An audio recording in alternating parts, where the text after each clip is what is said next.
बिस्मिल्लाहिर्रहमानिर्रहीम।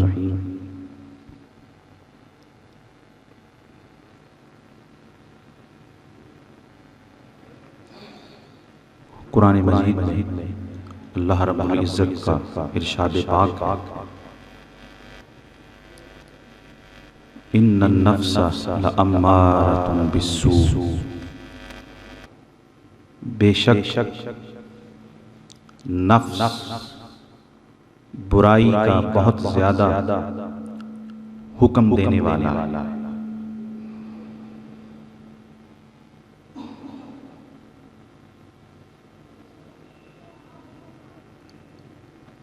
इस आयत कुरानिया को सामने रखते हुए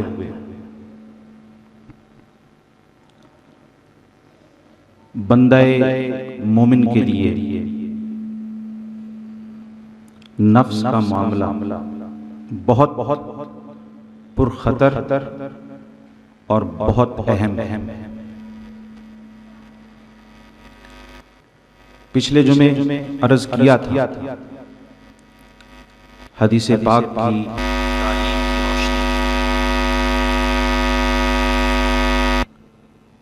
कि अगर इंसान का कल्ब दुरुस्त है तो उसका सारा अमल दुरुस्त होगा।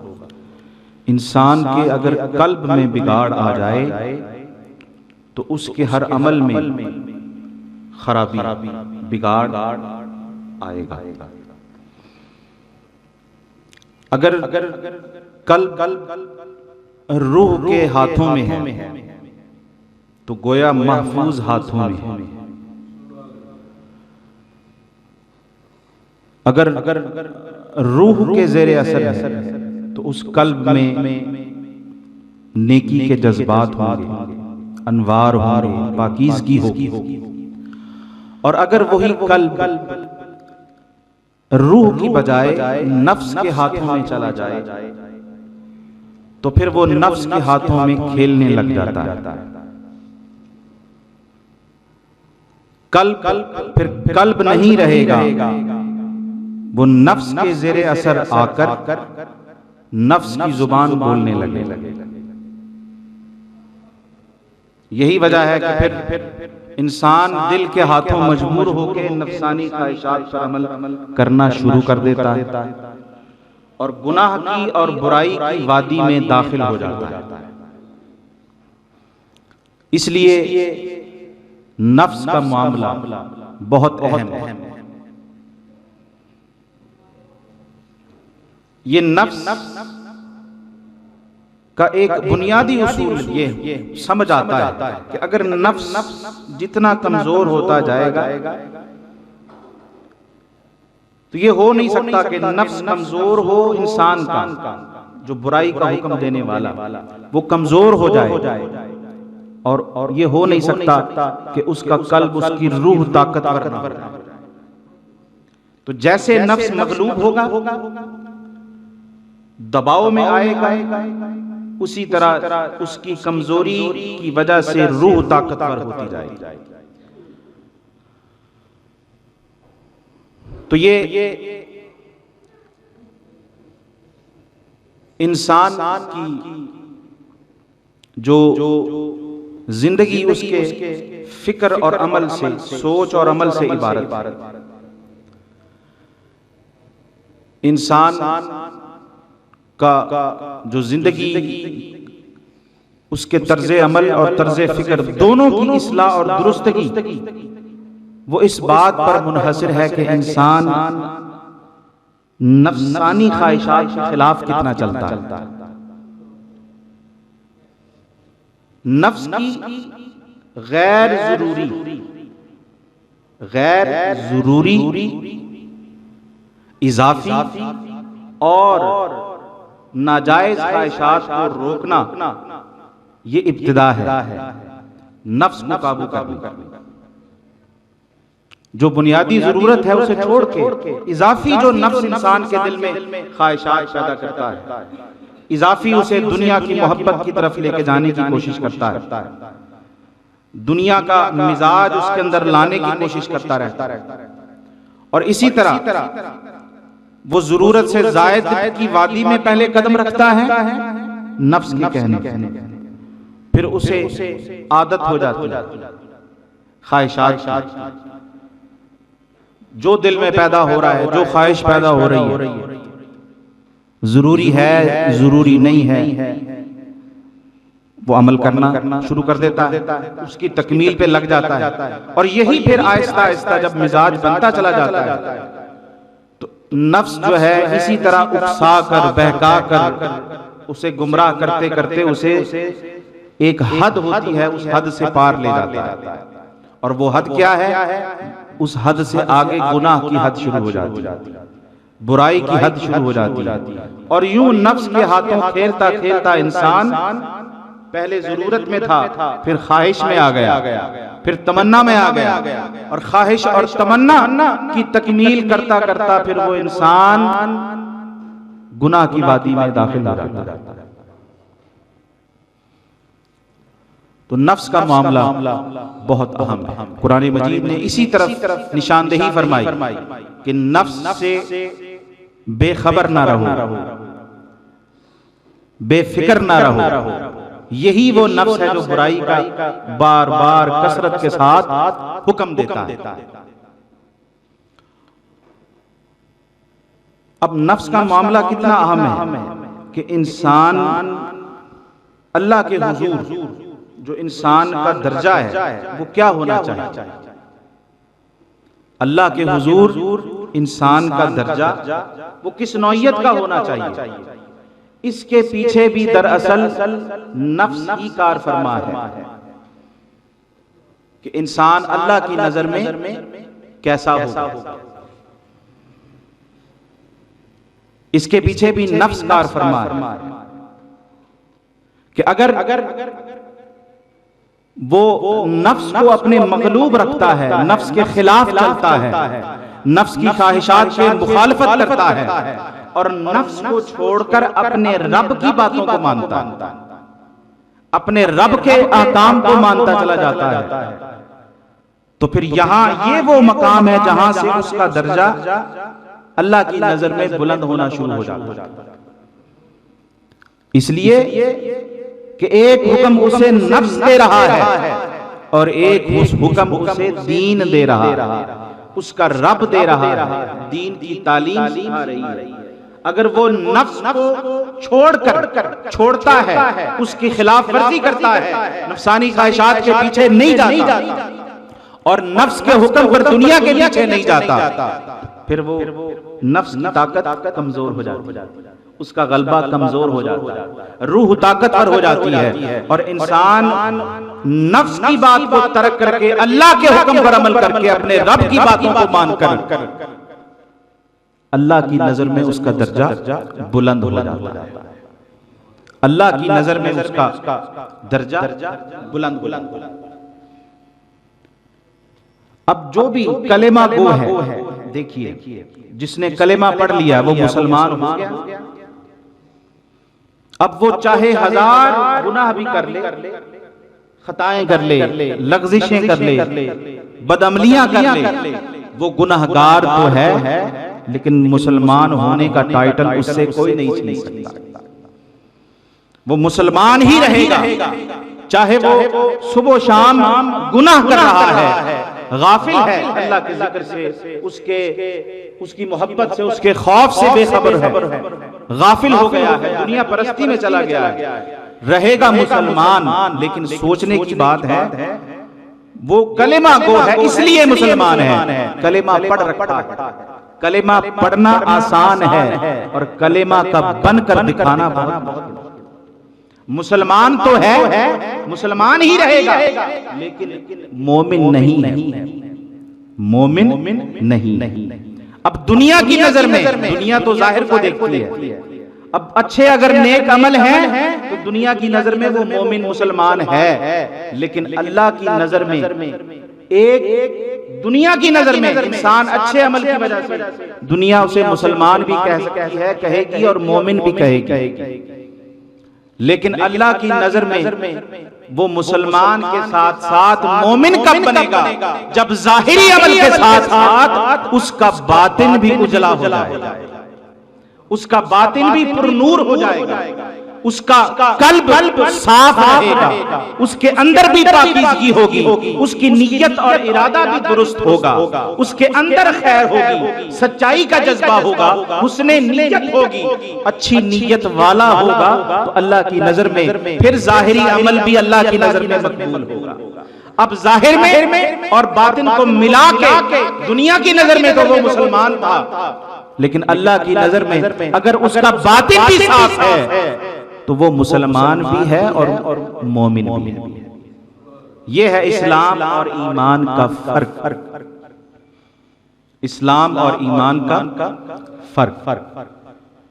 अब यही जितना वो नफ्स की कैद से अपने आप को आजाद कर लेगा, नफ्स की आफतों से जितना बचा के रखेगा, उतना ज्यादा अल्लाह के करीब होता चला जाएगा।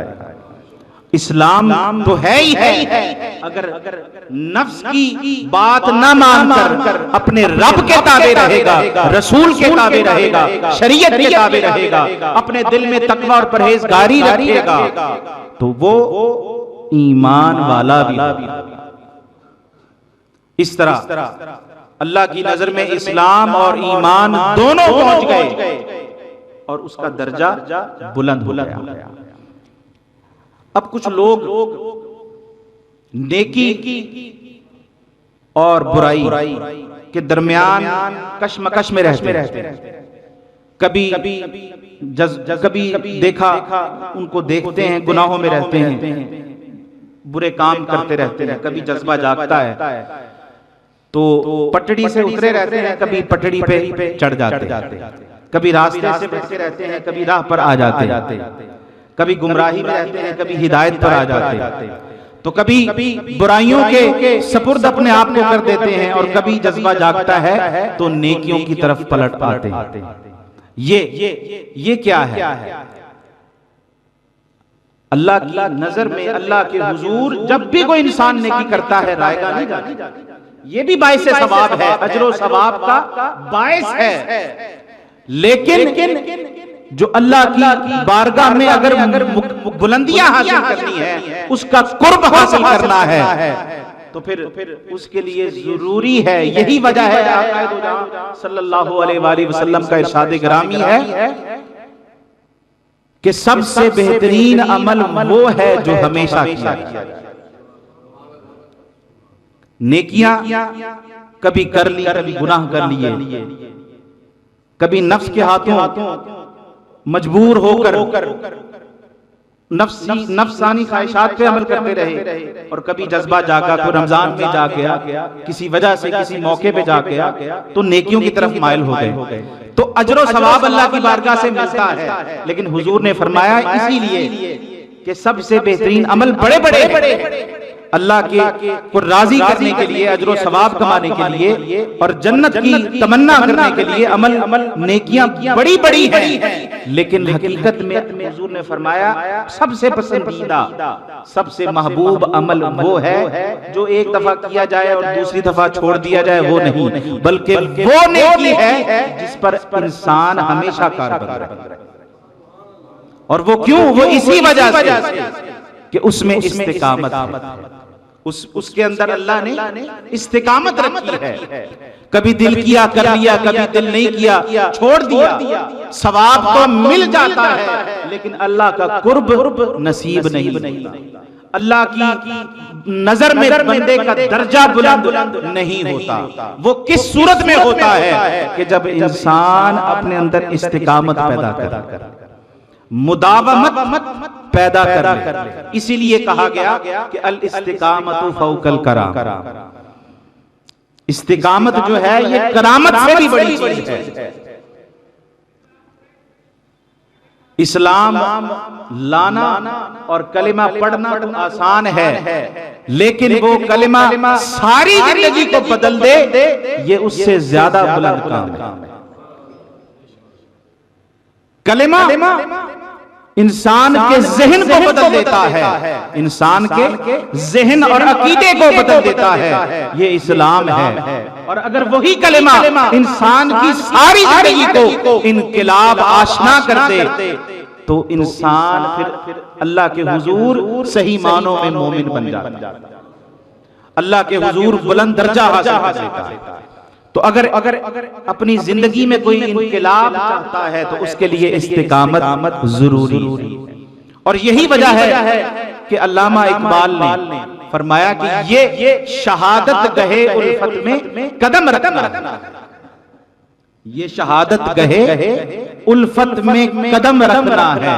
लोग आसान समझते हैं मुसलमान होना, तो कलिमा पढ़कर मुसलमान हो जाना आसान है, लेकिन वो कलिमा इंसान की जिंदगी के हर गोशे, उसके पहलू, उसके अमल, उसकी सारी जिंदगी पर उस कलमे की बरकत की छाप लग जाए इस्तिकामत के साथ, हमेशगी के साथ, ये उससे बड़ी बहुत बड़ी नेमत, अल्लाह का बहुत बड़ा इनाम है।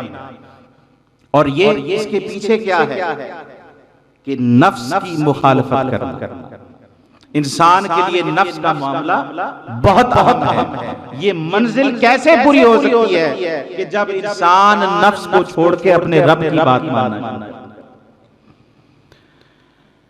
इसी तरह अल्लाह की नजर में बंदे के नफ्स का मामला इसलिए भी अहम है कि अल्लाह के हुजूर बंदे की सारी जिंदगी और उसकी जिंदगी का सारा अमल दो पहलुओं से है। एक पहलू मख्फी पहलू है और एक पहलू जाहिरी पहलू।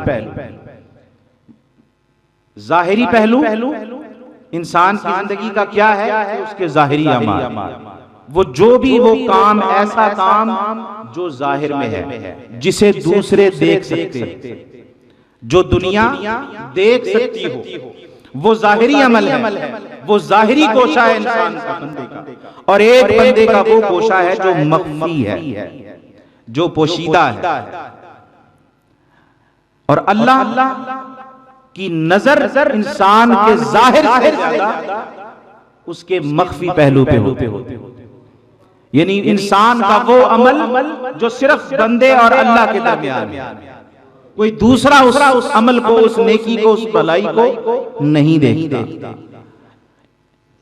क्यों? यही वजह अल्लाह रब्बुल इज्जत ने हदीस पाक में आता है, फरमाया, उसने फरमाया अल्लाह पाक तुम्हारी सूरतों और तुम्हारे अमवाल को नहीं देखता।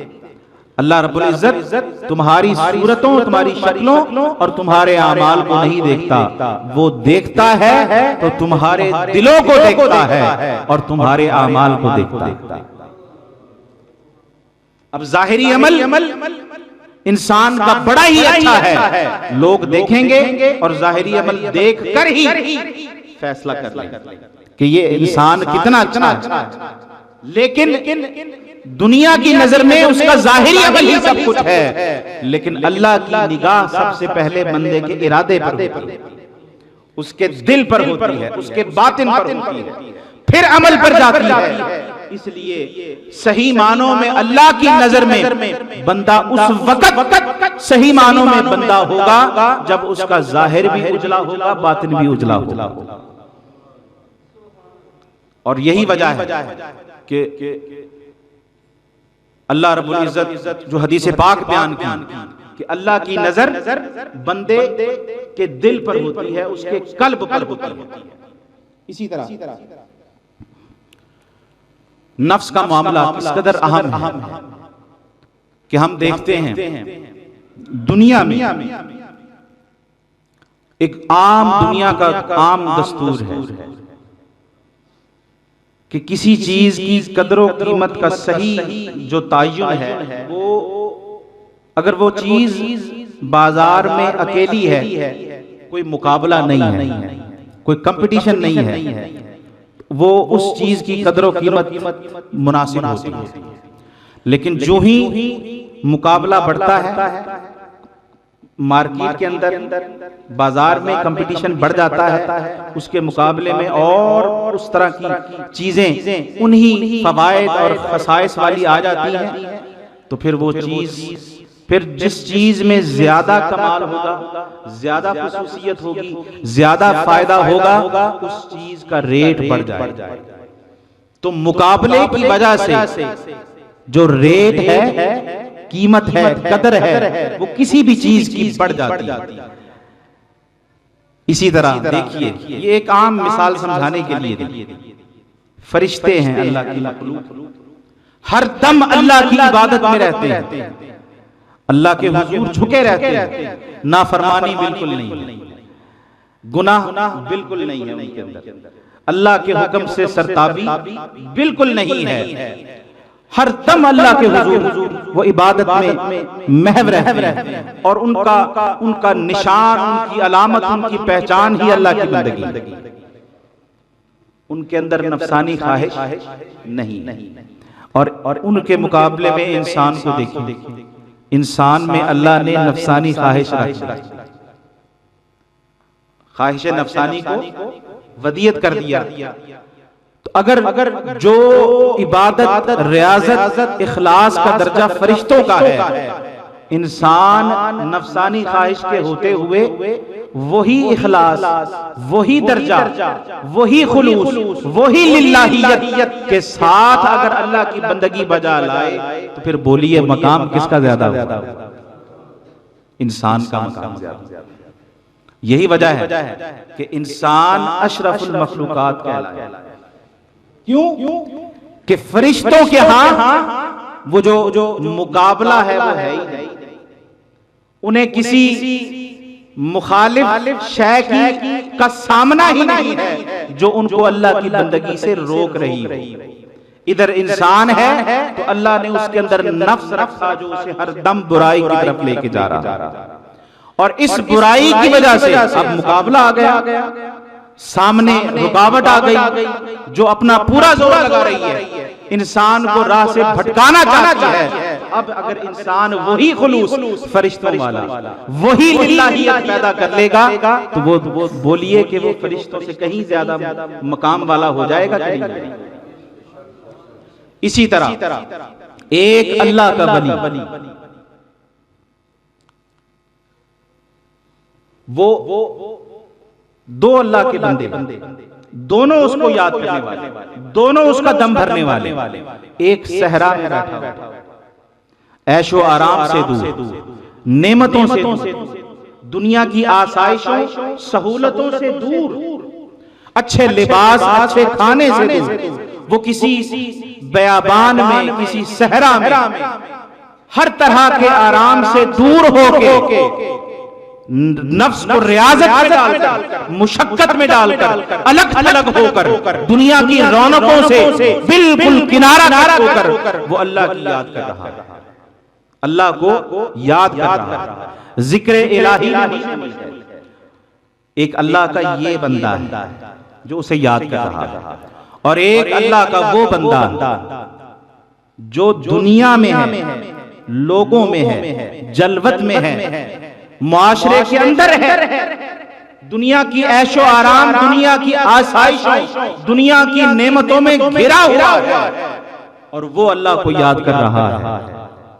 और इखलास का, अल्लाह को याद करने की जो कैफियत है, खुलूस के एतबार से, इखलास के एतबार से, अल्लाह के लिए लगन के एतबार से, वो किसी भी तौर उस सहरा में बैठने वाले अल्लाह के बंदे से कम नहीं है। जो याद अल्लाह की वो वहां बैठा कर रहा है, ये जलवत में बैठकर और दुनिया के ऐशो आराम के बीचों बीच बैठकर अल्लाह को उसी नीयत के साथ, उसी इखलास के साथ, उसी जज्बे के साथ, उसी सच्चाई के साथ अल्लाह को याद कर रहा है। अब बताइए मकाम किसका ज्यादा बुलंद?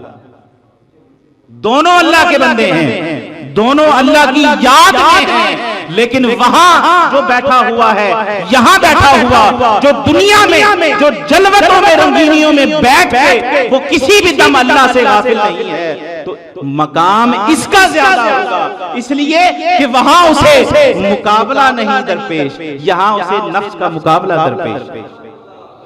वहां उसने अपने आप को तो नफ्स, अपने नफ्स को हर तरह की कैद से आजाद करके बैठा हुआ है, और यहां वो अल्लाह का बंदा बीचों बीच बैठ के अल्लाह की याद से गाफिल नहीं।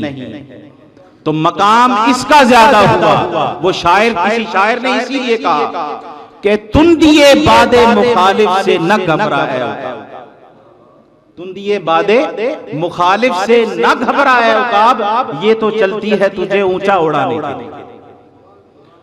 तो मालूम हुआ कि नफ्स का मामला बहुत अहम है। क्यों? इसी नफ्स को काबू करके, जितना ज्यादा इस नफ्स को इंसान इसका मुकाबला करके अल्लाह की याद करेगा, उतना ज्यादा उसका दर्जा बुलंद होता चला जाएगा। हजरत बायजीद बुस्तामी रज़ी अल्लाह ताला जब एक मकाम पर वो अल्लाह के कुर्ब के किसी हाल में बैठे हुए थे, तो राजो नियाज की बातें हो रही थी, तो अल्लाह की बारगाह से निदा आती है कि दा नफ्सक व ताल, ऐ बायजीद अपने नफ्स को छोड़ दे और ऊपर चला, वताल और हमारी तरफ ऊपर आ जा। इसका माना क्या हुआ कि ये नफ्स का मामला ही है जो इंसान को पस्तियों की तरफ लेकर जा सकता है। और इसी नफ्स को अगर इंसान कुचल दे मेहनत के जरिए, रियाजत के जरिए, तो फिर वो अल्लाह की तरफ उसके कुर्ब की बुलंदियों पर फायज हो जाता है। हजरत सैयदना गौसे आजम रजी अल्लाह ताला बगदाद के मिंबर पर, और ये आप जानते हैं कि एक वक्त आया जब सैयदना गौसे आजम रजी अल्लाह ताला अन्हु ज़र्क बर्क लिबास पहनना शुरू कर दिया, उम्दा से उम्दा, कीमती से कीमती लिबास ज़ेबे तन फरमाते। और इसी तरह एक तरफ सैयदना गौसे आजम रजी अल्लाह ताला अन्हु मिंबर पर जलवा कर होके हजारों लाखों के मजमे में ज़र्क बर्क के लिबास में मलबूस होकर ऐलान करते हैं वलियों की गर्दन पर अपने कदम के होने का। एक ये हाल है, और उधर खुरासान के पहाड़ों में ख्वाजा अजमेर हजरत ख्वाजा मोइनुद्दीन चिश्ती अजमेरी वो खलबतों में बैठे, वो पहाड़ों में किसी गार में बैठे अल्लाह को याद कर रहे हैं, वो भी अल्लाह को याद कर रहे हैं। यहां पर सरकार गौसे पाक भी अल्लाह को याद कर रहे हैं। वो पहाड़ों की वीरानियों में हैं, वो खलबतों में हैं, वो बोसीदा कपड़ों में होंगे, और ये गौस पाक ज़र्क बर्क लिबास में मलबूस होके और इज्तिमा के अंदर लोगों के बीचों बीच अल्लाह को याद कर रहे हैं। वो भी अल्लाह के बंदे, ये भी अल्लाह के बंदे, वो भी अल्लाह की याद, ये भी अल्लाह की याद, लेकिन मकाम किसका बुलंद था? सैयदना सरकार गौसुल आजम रजी अल्लाह ताला। यही वजह है कि ख्वाजा अजमेर ने जब हवा के दोष पर अपने दिल के कानों से सुना, तो अर्ज किया, या गौसे आजम, आपका कदम सिर्फ मेरी गर्दन पर नहीं, मेरे आंखों सर आंखों पे, मेरे आंखों पर भी है, मेरे सर पर भी आपका कदम। तो ये मिसाल सिर्फ समझाने के लिए कि एक बंदा वीराने में बैठा है और एक बंदा ज़र्क बर्क लिबास में बैठा है। और ये हुजूर गौसे आजम रज़ी अल्लाह ताला की इस मिसाल का कुछ लोग हवाला देते हैं और इस मिसाल को दलील बनाकर अपने कीमती लिबास पहनने के लिए इसे मिसाल के तौर पे पेश करते हैं। लेकिन यहाँ याद रखने वाली बात है, कुछ चीजें किसी बड़ी शख्सियत का खासा हुआ करती हैं। जैसे आकाए दो जहां सल्लल्लाहु अलैहि वसल्लम की जिंदगी में आपकी बहुत सी बातें वो हैं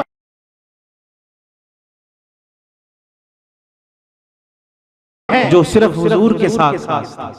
इसलिए सरकार गौस पाक अगर ज़र्क बर्क लिबास आपने पहना तो हो सकता है कि ये अल्लाह की, इसमें कोई शक नहीं कि अल्लाह की मशीयत, अल्लाह की मर्जी से पहने, लेकिन हो सकता है कि ये सिर्फ आपका खासा। और अगर लिबास को देखकर अपने लिए मिसाल बना रहे हैं तो ये भी तो देखें, आपको लिबास तो नजर आया ज़र्क बर्क, लेकिन उस लिबास में मलबूस शख्सियत नजर नहीं आई। लिबास की मिसाल देखकर आप लिबास अच्छा करना चाहते हैं, पहले उस शख्सियत की मिसाल बनकर तो दिखा दे कि वो शख्सियत कैसी थी। और सैयदना गौसे आजम रज़ी अल्लाह ताला अन्हु देखिए कि ज़र्क बर्क लिबास क्यों पहना, बात वहीं आ जाती है कि जब अल्लाह रब्बुल इज्जत ने देखा कि मेरा ये बंदा अब बेनियाज हो गया, अब इसके लिए चाहे वो सीधा लिबास हो और पैबंद लगा लिबास हो, वो भी बराबर है। और जवाहरात से जड़ा हुआ लिबास वो भी इसके लिए बराबर है।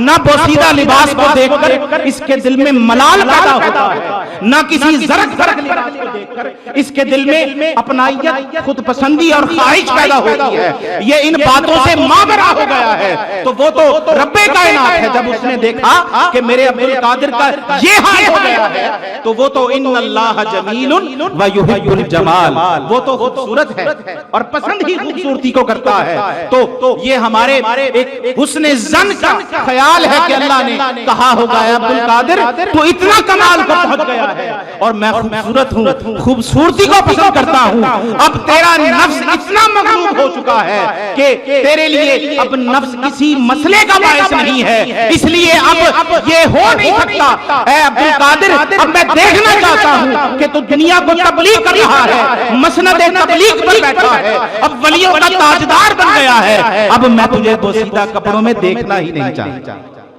ये तो उसके देखने ना देखने की बात थी। लोग अपनी मिसाल बनाना शुरू कर देते हैं कि उन्होंने ज़रक ज़रक लिबास पहना तो हम भी वो लिबास पहने। ये नहीं देखते कि ये उनका खासा भी हो सकता है, ये उस बंदे और अल्लाह के दरमियान राज़ो नियाज की बातें भी हो सकती हैं। तो ये हो नहीं सकता। एक अल्लाह का वली जो होता है वो अगर सीधा देख रहा है, उसकी नजर अगर दाएं दाएं है तो किताबें पढ़ के देखें, उसका नजर घुमाना भी अल्लाह की मर्जी के बगैर नहीं होता।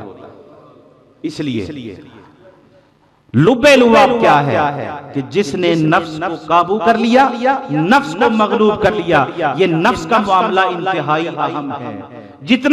जिसने अपने आप को अपने नफ्स पर गालिब आ जाएगा, उसी कदर अल्लाह के हुजूर वो मुकर्रम हो जाएगा, बुलंदियों पर फायज हो जाएगा। अल्लाह पाक की बारगाह में दुआ है कि अल्लाह ताला हमें नफ्स के शर और आफतों से महफूज व मामून फरमाए।